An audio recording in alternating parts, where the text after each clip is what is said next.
Hello Mark, this is Sylvia, and my student number is 28. Now I'm going to read the article from TED. Suki Kim, this is what it's like to teach in North Korea.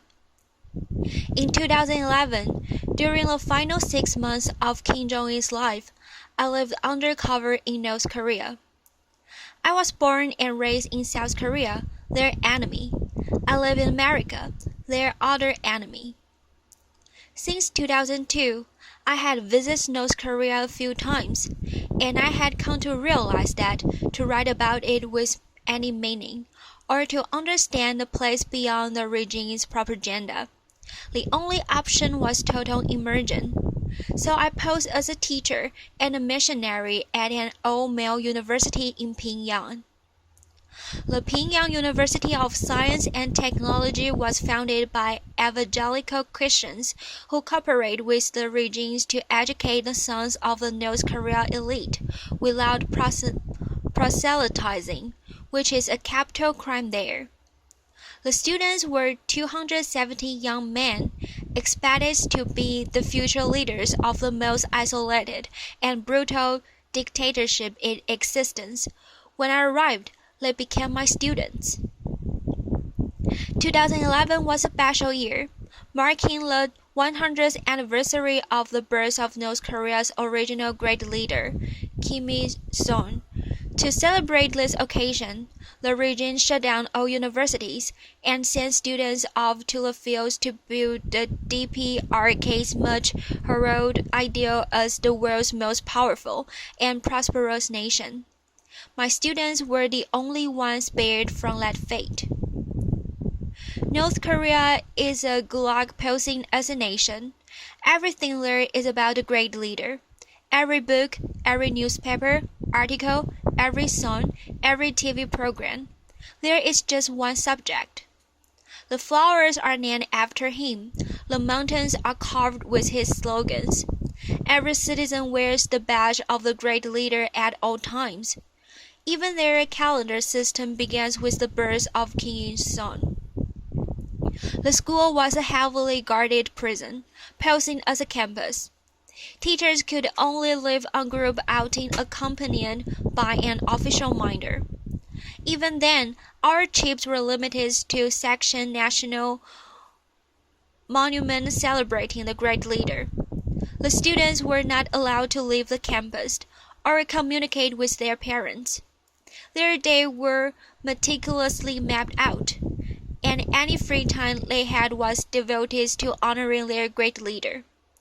Lesson plans had to meet the approval of North Korean staff. Every class was recorded and reported on. Every wound was bugged, and every conversation overheard. Every blank space was covered with the portraits of Kim Il-sung and Kim Jong-il, like everywhere else in North Korea. We were never allowed to discuss the outside world. As students of science and technology, many of them were computer majors, but they did not know the existence of the internet. They had never heard of Mark Zuckerberg or Steve Jobs, Facebook, Twitter. None of those things would have meant a thing, and I could not tell them. I went there looking for truth, but where do you even start when an entire nation's ideology, my students' day-to-day realities, and even my own position at the universities were all built on lies? I started with a game. We played truth and lie.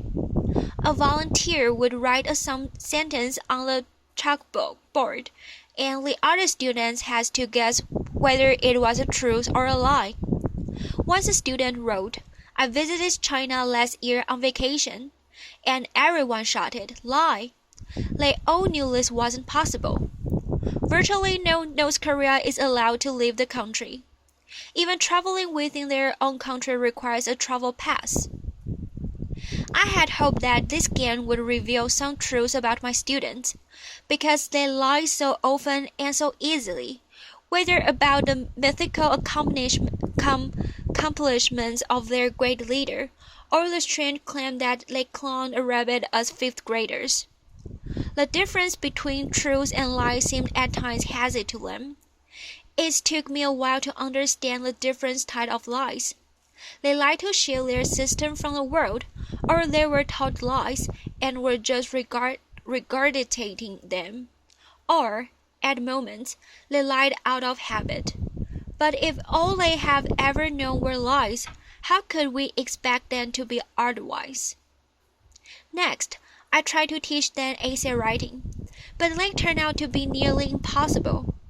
Essays are about coming up with one's own thesis and making an evidence-based argument to prove it. These students, however, were simply told what to think, and they obeyed. In their word, critical thinking was not allowed. I also gave them the weekly assignments of writing a personal letter to anybody. It took a long time, but eventually some of them began to write to their mothers, their friends, their girlfriend. Although those were just homework, and would never reach their intended recipients, my students slowly began to reveal their true feelings in them. They wrote that they were fed up with the sameness of everything. They were worried about their future. In those letters, they rarely ever mentioned their great leader. I was spending all of my time with these young men. We all ate meals together, played basketball together. I often called them gentlemen, which made them giggle. They blushed at the mention of girls, and I come to adore them, and watching them open up even in the tiniest of ways was deeply moving. But something also felt wrong. During those months of living in their world, I often wondered if the truth would, in fact, improve their lives.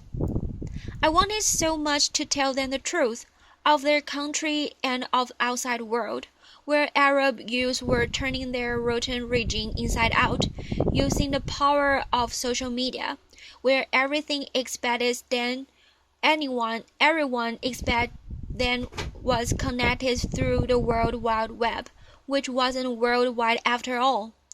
But for them, the truth was dangerous. By encouraging them to run after it, I was putting them at risk of perception of heartbreak. When you are not allowed to express anything in open, you become good at reading what is unspoken. In one of their personal letters to me, a student wrote that he understood why I always called them gentlemen. It was because I was wishing them to be gentle in life, he said. On my last day in December of 2011, the day Kim Jong-il's date was announced, their world shattered. I had to live without a proper goodbye, but I think they knew how sad I was for them.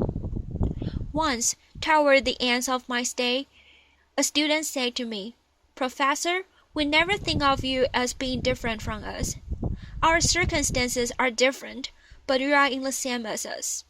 We want you to know what we truly think of you as being the same."